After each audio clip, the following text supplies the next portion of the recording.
Bismillahirrahmanirrahim. Assalamualaikum warahmatullahi wabarakatuh.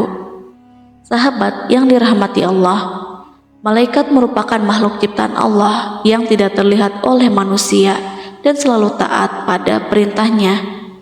Mereka memiliki tugas masing-masing.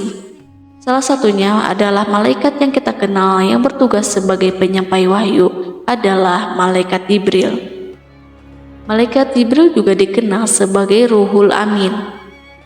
Dia adalah malaikat yang bertugas menyampaikan wahyu dari Allah kepada para nabi, termasuk Nabi Muhammad Shallallahu Alaihi Wasallam.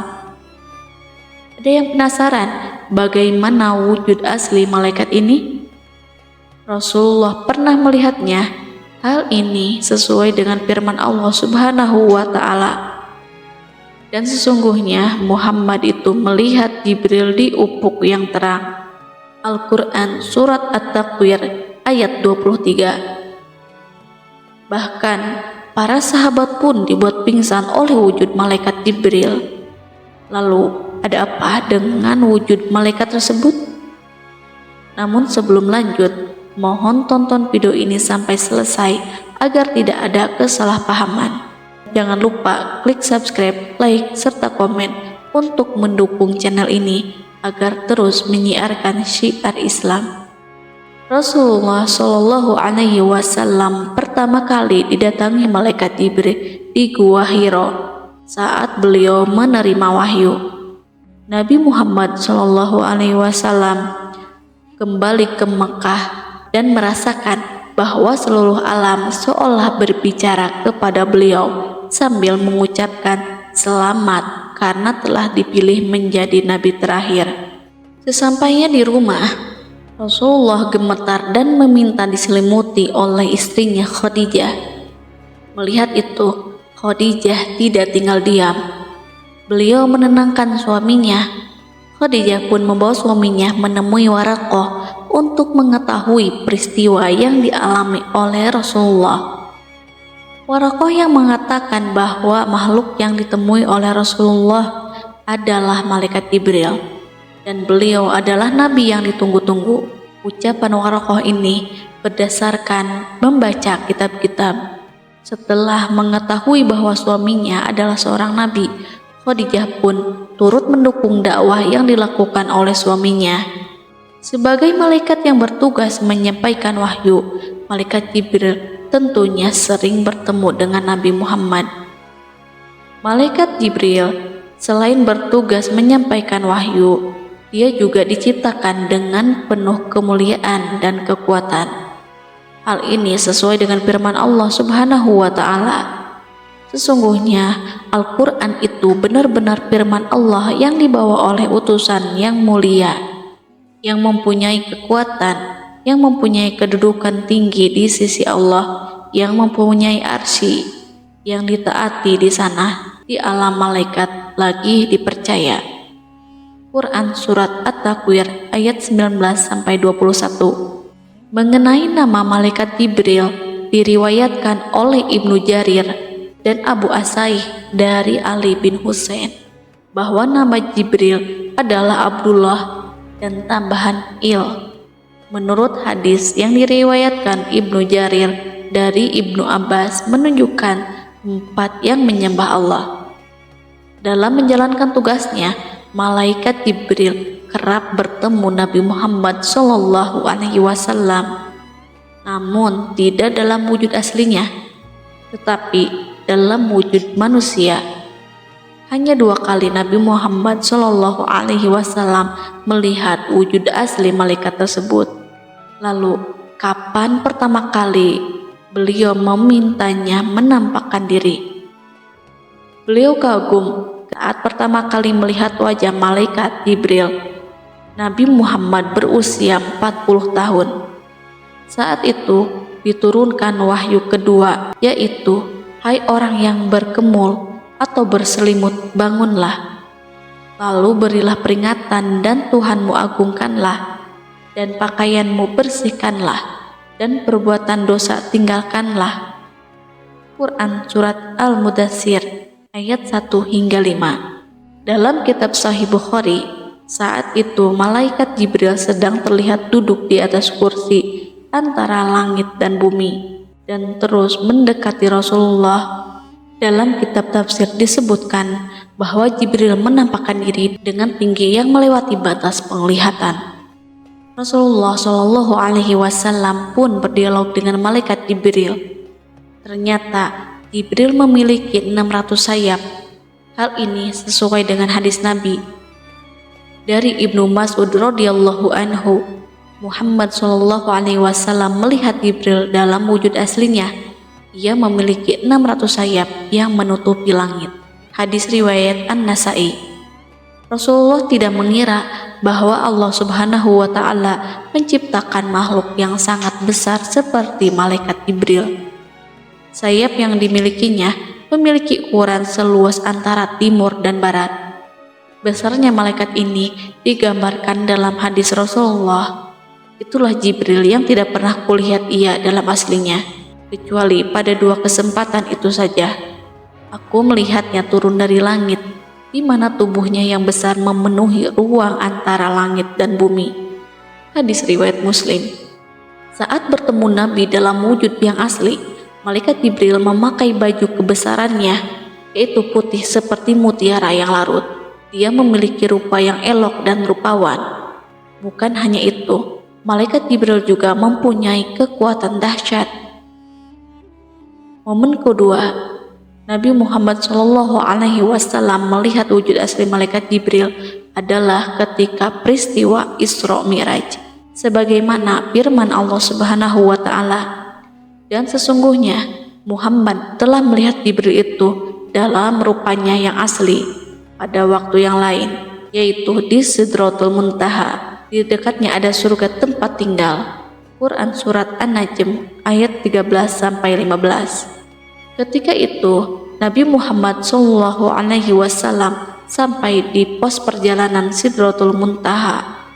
Malaikat Jibril tidak sanggup lagi menemani beliau menghadap Allah Subhanahu wa Ta'ala. Jibril mengatakan bahwa dia tidak mampu mendekati Allah Ta'ala. Dia perlu 60.000 tahun untuk terbang agar bisa menemui Sang Pencipta. Jika terus memaksakan diri untuk menemui Allah, ia akan hancur dan luluh. Terkadang ketika Nabi Muhammad Shallallahu Alaihi Wasallam sedang berjalan, ia menyaksikan wujud Jibril memenuhi cakrawala, dan jika dia berpaling, dia tetap menyaksikan wujud Jibril di hadapannya. Hal ini menggambarkan betapa besar fisik Jibril dalam pandangan mata manusia. Apakah Nabi Muhammad saja yang tidak mengira bahwa malaikat Jibril memiliki wujud yang menakjubkan? Ternyata sahabat Hamzah bin Abdullah pernah meminta Rasulullah untuk memperlihatkan wujud asli malaikat Jibril. Hamzah sudah diperingatkan oleh Rasulullah bahwa ia tak akan mampu melihat malaikat tersebut. Namun Hamzah tetap teguh pada pendiriannya. Kemudian Rasulullah Shallallahu Alaihi Wasallam bersabda, "Duduklah." Lalu Jibril duduk di atas sebuah kayu di Ka'bah. Kemudian Nabi pun bersabda kepada Hamzah, "Bukalah matamu lalu lihatlah." Kemudian Hamzah membuka mata dan melihat 2 kaki Jibril seperti batu permata yang hijau. Sahabat Hamzah pun jatuh pingsan. Malaikat Jibril memiliki kedudukan istimewa karena ia adalah malaikat yang paling dekat dengan Allah. Selain menyampaikan wahyu, ia pula lah malaikat yang mengurus semua kebutuhan hamba Allah. Hal ini sesuai dengan hadis Rasulullah. Sesungguhnya Jibril mengurus segala kebutuhan semua hamba. Bila orang mukmin berdoa, Allah berfirman, "Wahai Jibril, tahanlah kebutuhan hambaku ini, sebab aku mencintainya dan mencintai suaranya." Dan bila orang kafir berdoa, Allah berfirman, "Wahai Jibril, penuhilah kebutuhan hambaku, sebab aku membencinya dan membenci suaranya." Diriwayatkan oleh Al-Baihaqi dan As-Sabuni dari Jabir bin Abdillah. Salah satu keistimewaan bulan Ramadan adalah satu malam yang disebut sebagai malam Lailatul Qadar. Pada malam Lailatul Qadar disebutkan bahwa seluruh malaikat akan turun ke bumi dengan membawa rahmat. Malaikat yang memimpin para malaikat turun ke bumi adalah Jibril. Peristiwa ini juga menjadi petunjuk bahwa Jibril masih turun ke dunia untuk tugas lainnya. Al-Quran memberikan petunjuk tentang kehadiran Jibril saat Lailatul Qadar melalui surat Al-Qadar ayat 4. Pada kata ruh, mayoritas ulama berpendapat bahwa itu adalah nama dari malaikat Jibril yang menjadi pemimpin atas malaikat lainnya. Pada malam itu, turun malaikat-malaikat dan malaikat Jibril dengan izin Tuhannya untuk mengatur segala urusan. Quran Surat Al-Qadar ayat 4. Ibnu Sabit juga menyebutkan bahwa malaikat Jibril turut mendapat tugas mengatur angin dan bala tentara. Urusan dunia ini diatur oleh 4 malaikat, yaitu Jibril, Mikail, malaikat maut Ijrail, dan Israfil. Jibril ditugasi mengatur angin dan bala tentara. Mikail ditugasi mengatur tetesan air hujan dan tumbuh-tumbuhan. Malaikat maut ditugasi untuk mencabut nyawa, sedangkan Israfil turun membawa perintah dan urusan kepada mereka. Dalam sebuah riwayat disebutkan bahwa malaikat Jibril juga bertugas membawa kehancuran dan kemenangan perang atas kehendak Allah. Dalam kitab Induk Lauh Mahfuz terdapat segala sesuatu yang pasti terjadi hingga hari kiamat. Ada 3 malaikat yang ditugasi untuk menjaganya.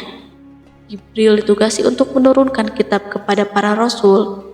Jibril juga ditugasi untuk membawa kehancuran apabila Allah berkehendak untuk menghancurkan suatu kaum. Dan Allah menugasinya untuk membawa kemenangan pada waktu terjadi peperangan. Allah menugasi Mikail untuk menjaga, menurunkan hujan dan menumbuhkan tanaman bumi. Allah menugasi malaikat maut untuk mencabut nyawa apabila dunia telah lenyap, maka Allah mengumpulkan malaikat yang menjaga mereka dan membandingkan dengan kitab, lalu mereka mendapatinya sama persis. Hadis riwayat Ibnu Abi Syaibah. Salah satu tugas malaikat Jibril selain menyampaikan wahyu adalah menjadi pemimpin para malaikat. Setelah iblis dihukum dan dilaknat oleh Allah Subhanahu wa Ta'ala, tonggak kepemimpinan para malaikat yang sebelumnya dipegang oleh iblis kini diambil alih oleh malaikat Jibril. Di antara malaikat yang dipimpin oleh Jibril adalah malaikat pemikul Arasy, pemikul ciptaan Allah yang terbesar. Rasulullah bersabda, "Aku diizinkan untuk menceritakan tentang salah satu malaikat Allah pemikul Arasy, yaitu antara daging telinga tempat anting dengan pundaknya sejauh 700 tahun perjalanan." Hadis riwayat Abu Daud. Wallahu a'lam bishawab.